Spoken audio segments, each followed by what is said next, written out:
Hey everybody, welcome to Culinary Characters Unlocked. I'm David Page. On this episode, a married couple of chefs who hitched up a trailer full of cooking supplies and drove all over the country, staging pop-up dinners in more than 30 states before settling down at a Nashville restaurant, the Catbird seat, and winning a Michelin star. Here are Doubrava and Tiffani Ortiz. Chef, how you doing? Thanks for being here. Hi. Thanks Good. for How are having us. you? I'm good, and very glad to be chatting with you. So you got a Michelin star. Yes, sir. Were you thinking maybe it could happen? We were hoping. Yeah, for sure. We were hoping. It's great for the restaurant, great for the career, great for everybody that we work with. So, yeah, it was awesome. There were utterings in the rumor mill for several months before we got the invitation that Michelin would potentially be inviting us. We didn't get our hopes up too much. It was exciting when we got it. Did you change the way you do anything to try to make it happen? I mean, if you saw a solo diner in the dining room, did you think to yourself, well, that could be a Michelin inspector? There were one or two scares here and there, but honestly, we get a lot of solo diners, and because our kitchen is so open, we are very much like having our finger to the pulse of people who are coming in and stuff like that. It doesn't really change anything we do. We try our best to give the best service that we could give to any guest. I would say we kind of purposely did not change the way that we do things. And it means that much more that we got the star doing things our way. Which is what? You know, we played the music a little bit louder. We're a little more, not informal, but, a little more loose with the guests. Yeah, for sure. I mean, the goal for us when people come to the restaurant is it shouldn't feel stuffy fine dining. It should feel like you're going to a dinner party at a friend's house, but make the information a little bit more nerdy. We just try our best to stick to that. And if the public is receptive to that, that's great. Has it impacted your business? We're sold out every single day forever. Yeah. I think when Michelin came around, we were still coasting on that new restaurant energy. You had moved to a new location. Yeah. Yeah. And we were freshly off the opening. I think it was only 6 or 7 months into the new space when Michelin happened. And so we were booked every night before Michelin, and now we're booked until we die. And Nashville has become quite the culinary town, hasn't it? Yeah. A lot of big names opening down here. Yeah. I think that Nashville has slowly been creeping up into the spotlight as far as the food world is concerned. I've seen plenty of workplace advice that says, do not work with your spouse. How do you guys make it work? We both bring two different things to the table, and in a lot of ways, we bring the same thing to the table. When it comes to the day-to-day restaurant stuff, we divide and conquer. We both have complementary skill sets, something that I might not be good at, Andy will be great at, and vice versa. And as far as a management style, I think that we just kind of communicate constantly. Over-communication is what we kind of shoot for, so nothing gets lost in the mix. And we also have a really amazing team that supports us and vice versa. And so it's just, I don't know, it just kind of comes more and more naturally. Andy and I have been working together for about 3.5 years now, maybe a little bit more. We're definitely not new to the working with each other situation. You talk about complementary skills. Who's got what? I would say I definitely bring organization to the chaos a lot of the time. And then Andy brings a really strong creative energy. We are also really communal in the way that we put a menu together. We have an amazing sous chef, Siobhan. We have an amazing junior sous, Brandon. And so if there's ever any moments where we feel like we're not certain which direction to go, whether we're going to go with something a little bit more organized or something a little bit more like off the handle and creative, they're usually the tiebreakers when it comes to tasting things and input on food. Well, how often are you changing the menu? Often, and little things every single day. We try to do between 1 to 3 new dishes every week or two, and we tell people if they come back in a month and a half or 2 months, you're going to have mostly a whole new menu. And I want to get into that menu in detail in just a bit. But first, you guys have a remarkable story that got you here. Yeah. So let me back up. By the way, usually I would call you each chef, but since you're both chef, is it okay if I use first names? Yeah, you could use the real names. And you prefer Tiff, not Tiffany, right? Yeah, Tiff is cool. Well, Tiff, let's start with you. Where'd you grow up? So I grew up on the East Coast, like Andy. I grew up in between New York City and New Jersey, where I lived with my family, and then eventually, after going to college and deciding it's not for me, went to culinary school in my hometown of New York, and that's where I met Andy. Well, let me back you up to the growing up part. Was food a big part of the family? Oh, yeah, for sure. I mean, I'm a Latina, and so food was always at the center of any family event, any celebration. Really, we're always looking for excuses to celebrate, especially in my house. My family was always really big on birthday parties and Christmas, every holiday that you can think of, and food was always at the center of that, and in a very communal way where everybody contributes. What was maybe going to be a celebration for you, as I understand it, really focused you on the possibility of food as a career instead of your quinceañeras? Yeah. Tell me that story. Well, traditionally in Latin culture, when you're leaving your preteen into teen years, you usually throw a huge party in celebration of walking into adulthood, and it's usually a big family affair. But yeah, I was a little punk kid, and I didn't really like a lot of attention, so I chose an interesting career in that regard. But yeah, my mother really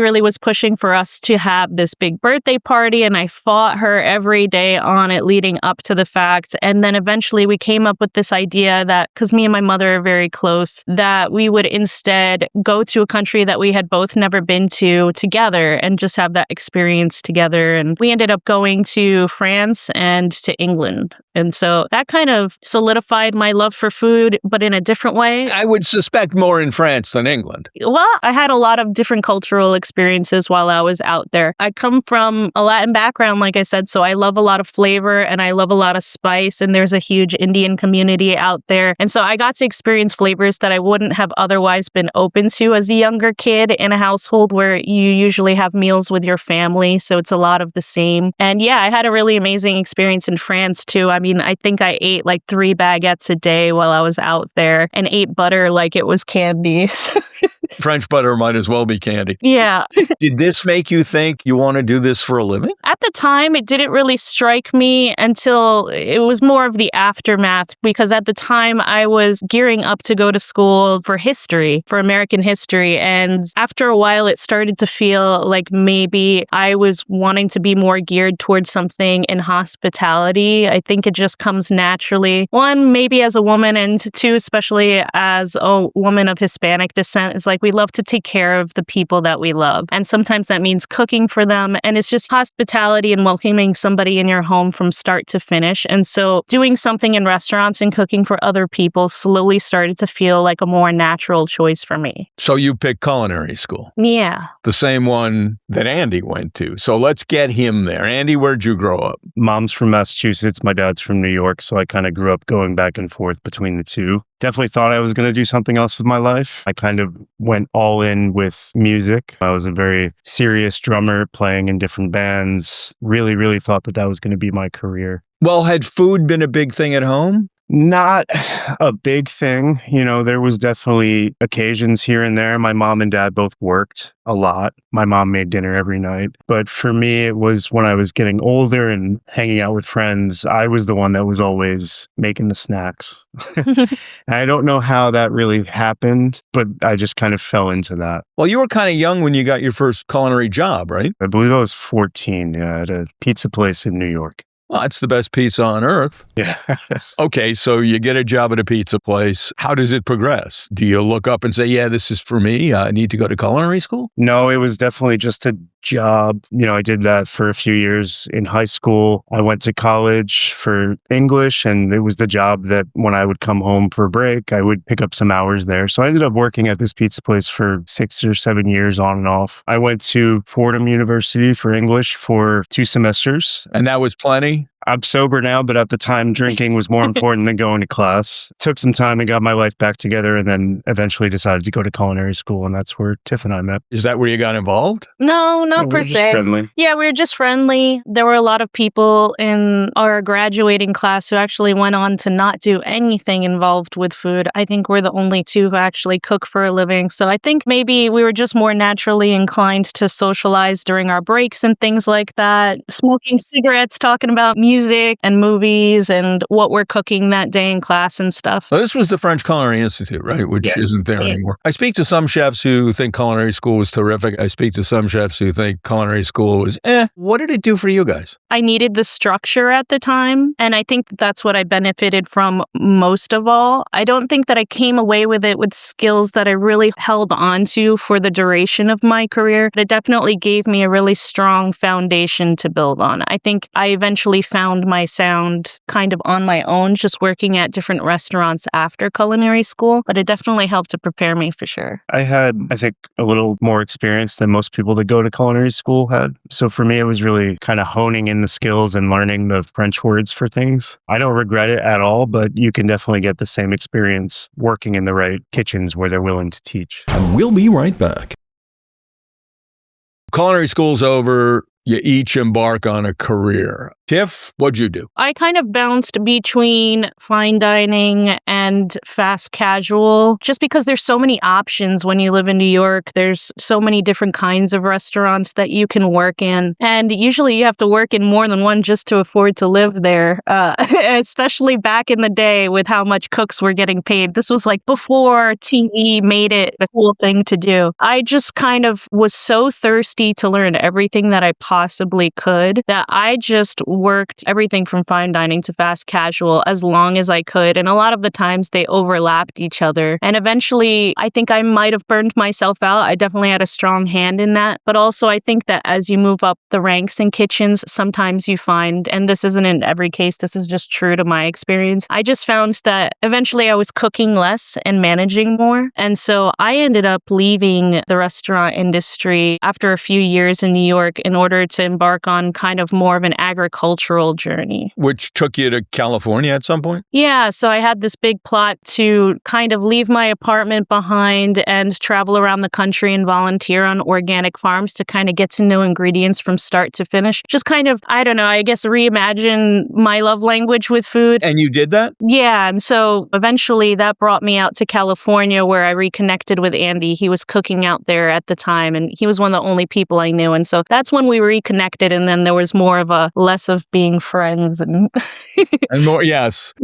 Well, Andy, let's get you there. You get out of culinary school and you do some big time cooking, right? Yeah, I actually had an in. My first chef was a former student of the French Culinary Institute, and Tiff and I had one of the same chef instructors that he did. His name is Sean Rembolds. He was opening a restaurant in Brooklyn. He hired me. I ended up working there for, I think it was the last half of culinary school. This was Moreno? Reynard, yeah. So just really crazy hours. I think school started at 8, and then I would go to work immediately after until 2 in the morning. I met a lot of great people there. It was a very high volume, really French focused restaurant. From there, I went to the Spotted Pig, 1-star kind of British brew pub from April Bloomfield. A legendary restaurant. That is also no longer there, but that definitely shaped me in good ways and bad ways. How did it shape you? It was very, very intense, emotionally, physically.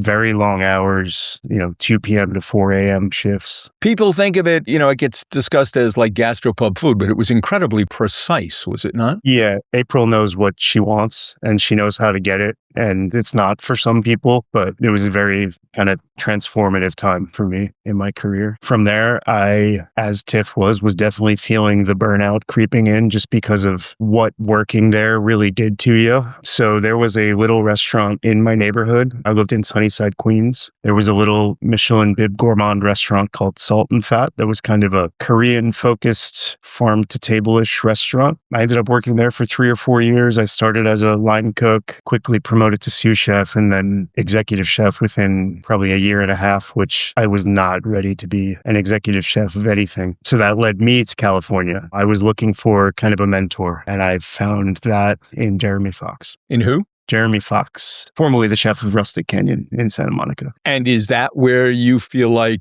you blossomed? Yeah. I was there for 7 years, a little more. Well, you went there as a line cook. You had been an exec. Now you went back down to line cook because you thought you needed to learn? I did, yeah. What'd you learn? a different way of looking at things, working with arguably the best produce in the country, if not some of the best produce in the world. Very unique perspective on that produce. And I was given a lot of freedom to kind of find my own way as well. Okay, so you're working at Rustic Canyon. Tiff, I'm on a farm somewhere. I reconnected with Andy in LA right as I was about to begin one of my first farms that I volunteered on. And that was in Malibu, which wasn't too far away from Santa Monica, where Rustic Canyon was at the time. And so we reconnected and we hit it off. And then I was off to go volunteer on this farm for 1 to 2 weeks. And so eventually the farmer said, hey, your friend who cooks as well, like, can definitely volunteer here too if he wants. And at the time, I think, like he was saying, he was feeling the burnout. And so he actually called out sick. Sorry to anybody at Rustic Canyon listening to this, but he called out sick and he spent a couple of days with me on the farm. And I think that was a kind of a transformative part of our joint journey too, because we hadn't any experience really with dealing with produce from start to finish. And it was a completely different way of life. And obviously Malibu is a beautiful setting to fall in love and to cook in. And it was a really fantastic Meyer lemon orchard with 250 trees and several gardens. Eventually the farmers liked us so much that they asked us if we would want to stay indefinitely. And at the time I was still technically living in New York, even though I had been away for a month. And Andy was just kind of trying to figure out what he wanted his next move to be, still at Rustic Canyon. I went back to New York and eventually we decided, hey, this is silly. We should be together. And he drove cross country, put in his notice at Rustic Canyon, picked me up, and we volunteered on various farms over the course of several months, all along the East Coast, through the South, and then back up to California, where we ended up living on that farm for quite some time. Andy, you went back to Rustic Canyon, right? I did. I left for, I think, A year? Yeah, like 8 months to a year. I was asked to come back as the chef de cuisine. Big promotion, big opportunity. I think I needed the structure, the regiment of being in a restaurant, whereas Tiff really thrives in more of like a free environment sometimes. The farm provided that. You both would end up in a, quote, free environment for a while. You started the slow burn tour, correct? Yeah. You left Rustic Canyon, you left the farm. What the hell was the slow burn tour and what did you do? Oh, that was...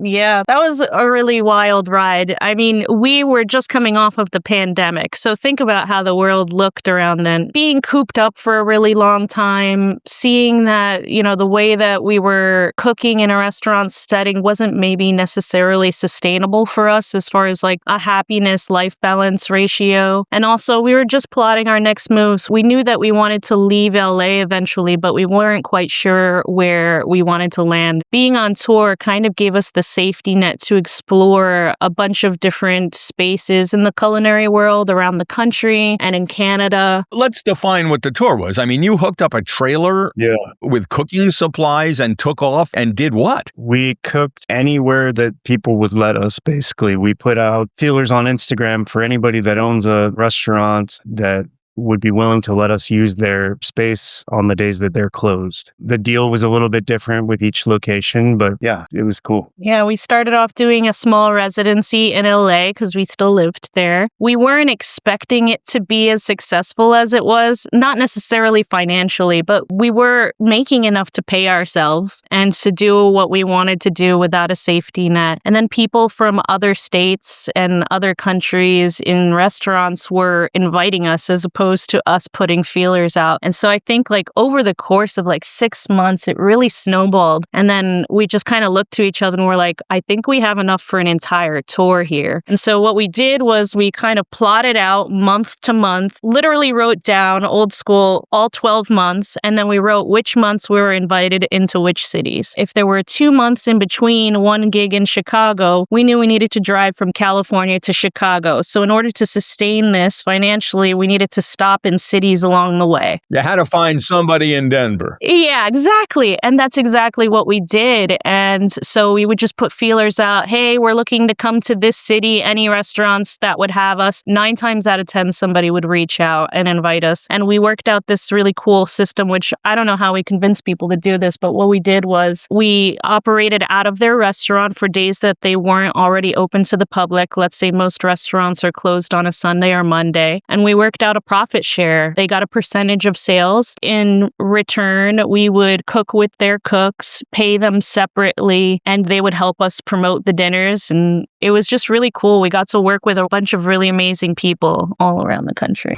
Back in a moment.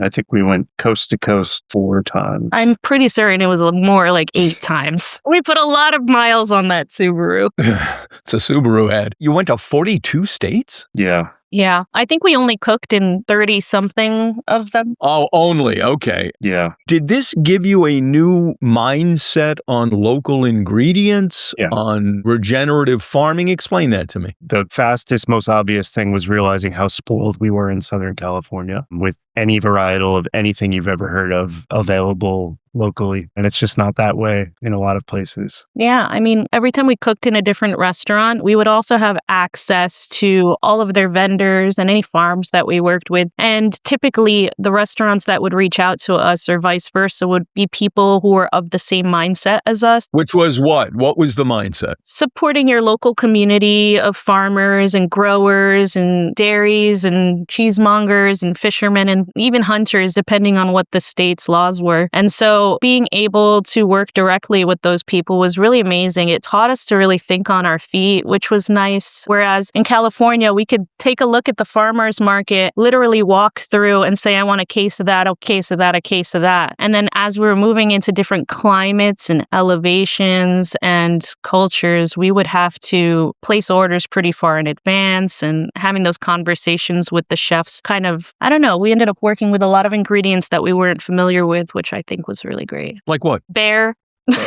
Antelope, which is actually on our menu right now, thanks to my experience with it in Montana, which was great. You're serving antelope at Catbird seed? We certainly We do, are. yeah. Any trick to preparing antelope? Burying it in beef fat definitely helps.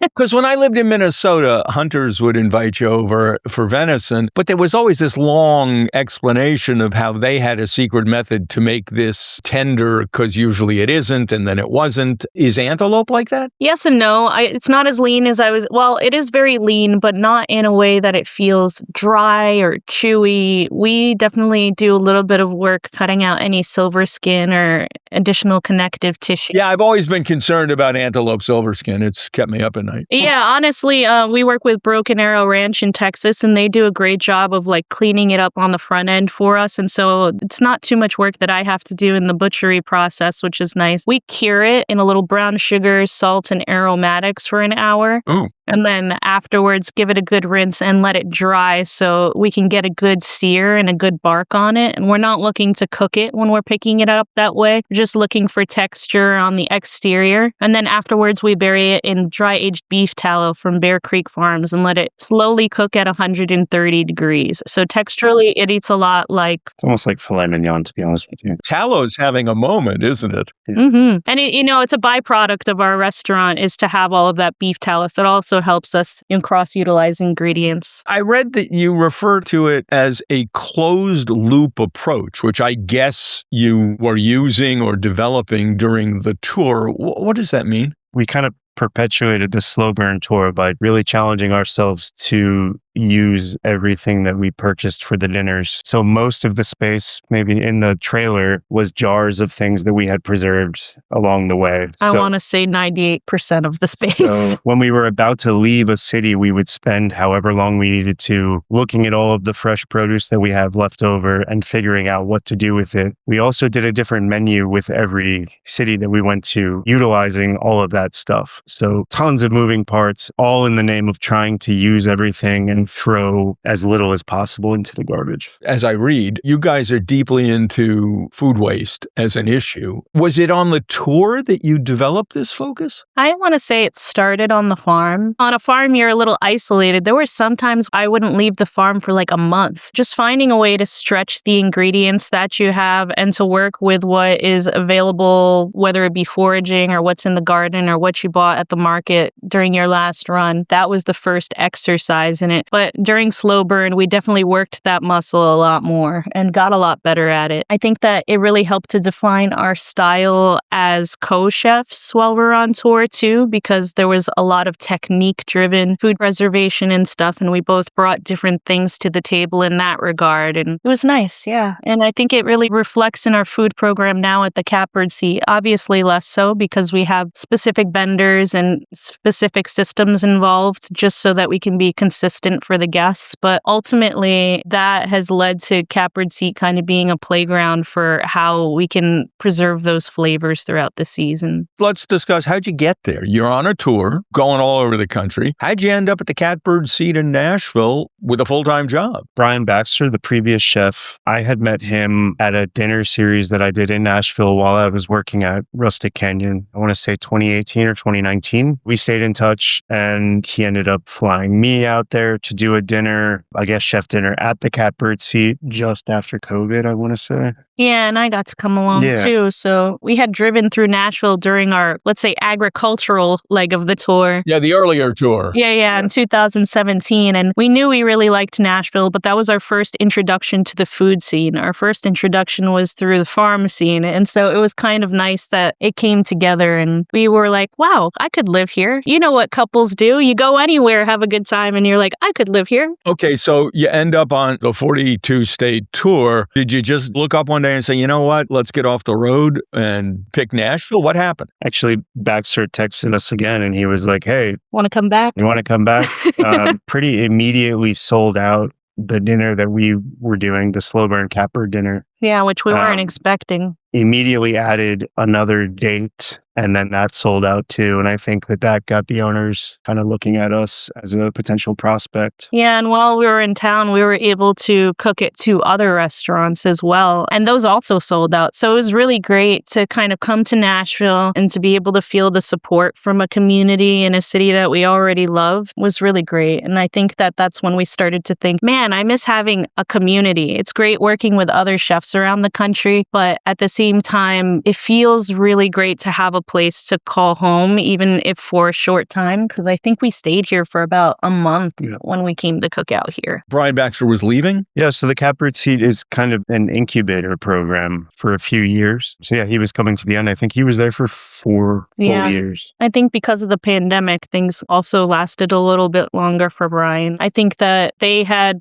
postponed looking into who would be the next chef. And I think that it just worked out perfectly with timing. I mean, we were on tour and we were having an amazing time, but we were definitely tired. And they were at a point where they were starting to think about closing down the old location, opening the new one, and thought that it would be a little bit more seamless if they were to begin the new chef rotation with the new space. And so I think that's when the conversations really started to kick off and be a little bit more productive. And that's when we decided, okay, let's start winding down on the tour, which still took another 8 months. And then we eventually just bought our own home and settled down in Nashville and slowly began to integrate into the Catbird seat. And what did you do? It was a great restaurant to start with. You guys take over. How did you put your stamp on it? Baxter was very Japanese and seafood focused. We've had some of the best meals we've had while he was cooking, but we have a very different style. And I think that was just very obvious to the guests that were returning to the Catbird seat. You know, we kept with our as local as possible ethos and also peppered in a lot of things onto the menu that Tiff grows in our garden down here, which I think was pretty unique as well. Like what? We would grow a lot of vegetables and garnishes in the garden. We would grow a lot of tea greens to integrate into beverage service and into the flavors of the menu. And then eventually would go on to have things like chickens who would eat the compost from the restaurant to help make us a little bit more sustainable. In return, they'd give us amazing eggs. So I think that's when we started to settle into, okay, how do we take the ethos of slow burn, but also integrate it into the restaurant in a way that feels realistic and attainable and a little bit more flexible while we figure out how to find that balance with how we used to do things on the road and now how we're going to do things in more of a brick and mortar setting. When I hear a chef talking about things other than the food, I sometimes wonder, well, how good's the food? Yes, I'm glad you're sustainable. You've got your Michelin star. The Infatuation chose you as the best new restaurant in the country, and now they've got you in a tie with 2 other places as the absolute absolute best restaurant of any kind in the country. What they wrote of you is, the food has ascended to near untouchable heights and often forces you into full-body chills. How the hell do you force people into full-body chill? What are you doing? It's definitely the full experience, I think. The palate on a lot of the food on the menu is geared towards comfort food, which is a very satisfying feeling for a lot of people. Like we were talking about earlier, the music is a little bit louder. We're a little bit looser, which I think gives the guest a little more freedom to really just be in the moment. I think it implies what the guest experience is when they come in, when you think about everything and the food is the exclamation point at the end of the sentence, if that makes sense. We work really hard at building a team. Luckily, we've had the same team for quite some time now of really amazing cooks who are, some of them chefs in their own regard, who get to kind of hang out with guests throughout the evening. And I think that implies a sense of comfort in itself. It's almost like you're hanging out with a friend while you're dining and they just so happen to be dropping the food to you. We make sure that we all take a turn doing that. So by the end of the night, you've had some time with each cook. You've got like a U-shaped counter and the chefs bring the food out? And then we have floor-to-ceiling shelving on one side of the kitchen too, so guests can actually see all of our larder ingredients as well as some of the dry goods that we use on the menu. Let's say a guest really enjoys a chicken wing dish that we have on the menu, but they recognize the fact that it's a chicken wing and eating that is comforting and it's delicious, but they're not familiar with some of the flavors. Then that's when we would say, hold on, I'll be right back. And then we can go to the larder, pull out some of those ingredients, crack open a jar, show them, they can hold it, they can smell it, they can taste it if they want. Well, what are you doing to that chicken wing? Chicken wing is a whole thing. Up until now, it's the one thing I think that stayed on the menu. Yeah. We debone the chicken wings. The full chicken wing, you have the drum, the flat with the 2 bones in it, and then the wing tips. We leave the flat attached to the wing tip, and then we take out those 2 bones. We fill it with a mousse made from the chicken breast. It's flavored with smoked garlic and chives and candied kombu. Candied what? Candied seaweed. Oh, yeah. I'm always eating candied seaweed. Okay. Well, that's the thing. It's a chicken wing, but then there's also these unfamiliar ingredients. And so that's where we get into the whole doing fine dining our way. For us, it's more sourcing really amazing ingredients and then treating them with integrity, not necessarily just throwing truffles and caviar on things, which we also do. Well, what do you throw truffles and caviar on while we're there? So the sauce for the chicken wing is kind of a sauce charcutier. So it's a chicken demi-glace, basically, flavored with whole grain mustard seeds, vermouth, and Kaluga caviar. So the guest is given a little spoon to get as much of the sauce onto the wing as they want, but they have to eat the actual chicken wing with their hands, which is jarring for some people.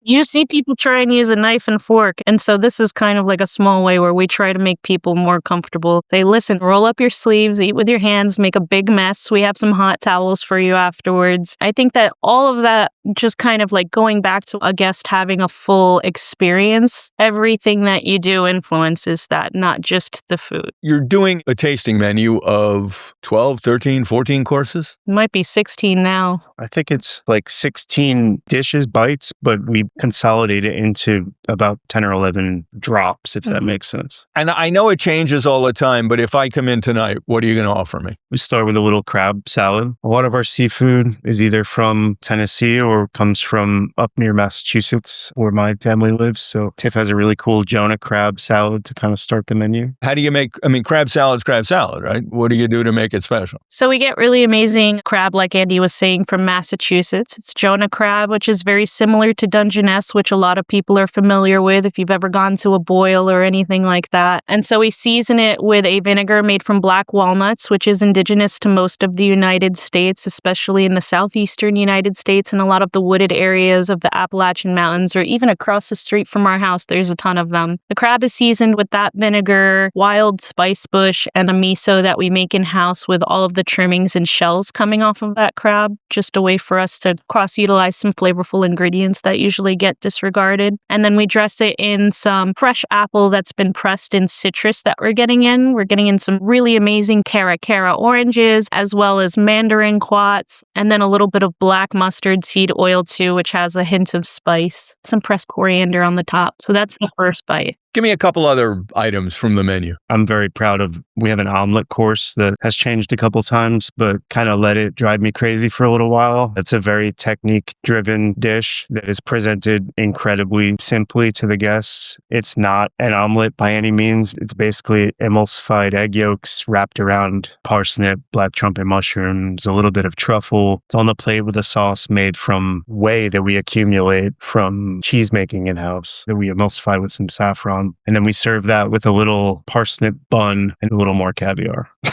Wow. How did you come up? I mean, where does that idea come from? So the original idea was actually something that I noted when we were on the slow burn tour that we saw somebody doing in Canada. So they were kind of using the technique as like a dumpling or a pasta. And I just kind of had it in my back pocket for a really long time. And I was like, I'm going to steal that one day. Ended up being not the same thing at all, but very proud of where it is now. What are you doing with big meat proteins? Going back to the antelope, it's actually a part of a larger course. It's the final savory course right now on the menu. So we already went through how the antelope is picked up. And so it's super tender when it gets to the guest. And on that plate, there are other wild things. Like what? What else is on the plate? We have a little house-made sausage that's made with pork from one of our favorite farms just outside of town called Bear Creek Farms, as well as rabbit, seasoned with a wild blueberry noir tea from Rare Tea Cellar. And then we dress it in wild black currants that we nixtamalize and cook low and slow. Well, hold on. You nixtamalize corn to make masa. That's where you break it down with, I guess, lime or something similar. Why do you nixtamalize berries? You can use the same chemical, calcium hydroxide or lime. If you just soak the berries in that solution, the calcium hydroxide forces the pectin in the skin of the fruit to form a really strong bond. So what that lets us do is to rinse off all that calcium hydroxide and then cook the fruit in whatever we want to cook it in. Yeah. Right now, it's a blend of smoked garlic, amaro that we've made in-house with some of our garden ingredients last summer, and a little bit of sugar, so it's sweet and savory. Ooh. I'm an amaro fan. I love Averna. What's your amaro taste like? I have to send you some. I'm here, please. But all of these ingredients are served alongside each other on the same plate with two condiments. We have a little demi-glace sauce that is kind of made with a lot of our composted ingredients. We save all of our trimmings throughout our prep process and roast them with some of our animal protein trimmings as well. Cook that down into a concentrated stock that we cut with a little bit of truffle-infused amaro too from some of our trimmings in the past. And so we allowed those to age in amaro, and it's just super flavorful. And then Andy makes a really cool paste alongside that as well. It's a mixture of pine nuts, black garlic, chicory, and fermented berries. Just a really savory paste meant to be eaten with each of the proteins on the plate. There's some remarkable creations here. Do they taste weird? Obviously, the food's more than good because you've got all the accolades. But you know what? Like if you go to a molecular gastronomy restaurant, you can eat stuff and it's interesting, it's unique, it's remarkable, but it ain't comfort food. We have a Scottish chef friend that we made while cooking in London who put it really beautifully. And he said, above all, chef, it needs to taste good. And so I think we start there. And then we start to play around a little bit more every day and refine how the plate up is based on guest interaction. We're always talking to them. How did you enjoy this course? What was your favorite bite on the plate? And that's when we start to add things or take things away, adjust things and tweak them. And then when they're perfect, we take them off the menu. Yeah, I mean, flavor is the most important thing for sure. More important than putting a cool idea that we had on a plate that doesn't taste good. We try to stay away from any of the ego-driven stuff and just try to make the food fun, accessible to a certain extent. And I'm not going to lie, not every dish is for everyone, but the goal is for it to be amazing to most people that come through the door. There are some people that just don't like eggs or don't like seafood, and we do our best to accommodate all of that. But flavor is definitely the most important thing that we focus on. Times have been tough for the restaurant industry. You're charging what, $175 for dinner per person? Yeah. This is a really rude question. Given prices Can you make money at 175? It's a delicate dance, especially when you're a new restaurant. We make adjustments just like we do with the menu as far as like labor or ingredients is concerned. But yeah, I think that we do a pretty good job of it. It's kind of, like you said, an interesting time for restaurants, especially anyone doing a tasting menu. But we're lucky enough that we live in a city where people are really open to new food. They're excited by it. There's never-ending celebrations like anniversaries and birthdays and things like that draw people to the restaurant. This is obviously an incorrect stereotype. I would have thought of Nashville as kind of culinarily conservative. I think it was, and we're in a transitionary period right now. There's not a lot of restaurants in town that are similar to what we do, so we are one of the big special occasion spots in town. I don't think there's a restaurant anywhere that's similar to what you do.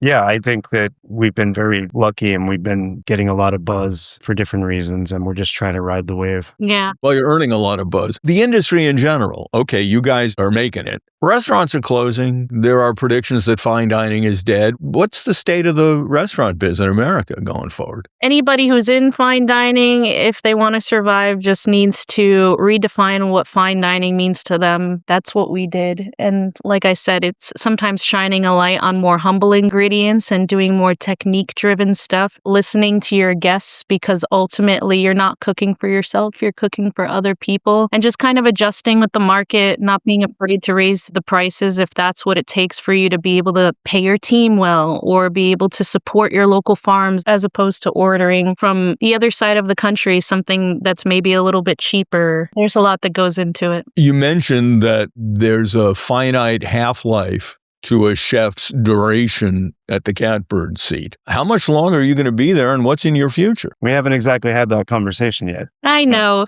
People, this is one of the most asked questions that we get from guests as well. And I used to freeze up because I'm like, I don't know, I just got here. But I guess time has really flown since we've taken over at the Catbird seat. Do you want to open a place of your own? I think we have aspirations for that for sure, but I don't think that we have a definitive timeline in our heads like, oh, as soon as we leave here, we're leaving Nashville and we're doing this and we're doing that. We have very much a good idea as to what our dreams are, of course, but where that happens and who's a part of it and whether it's separate projects or another joint project, we're trying to really just enjoy our time and kind of take it day by day because we're really just having a lot of fun working with the people that we're working with. What you've done is just remarkable. Thank you. Congratulations. The awards, the success, and I just love the story of how you got there. Traveling across the country with jars full of preserved stuff. It's a great tale. So congratulations. Thank you. Thank you. More power to you. Keep it up. And I just want to thank you so much for taking the time to talk with me. It's been a pleasure. Thanks for having us. Thanks for having us. Andy Doubrava and Tiffani Ortiz on Culinary Characters Unlocked. I'm David Page. I'll see you next time. And check out the Culinary Characters Unlocked Substack.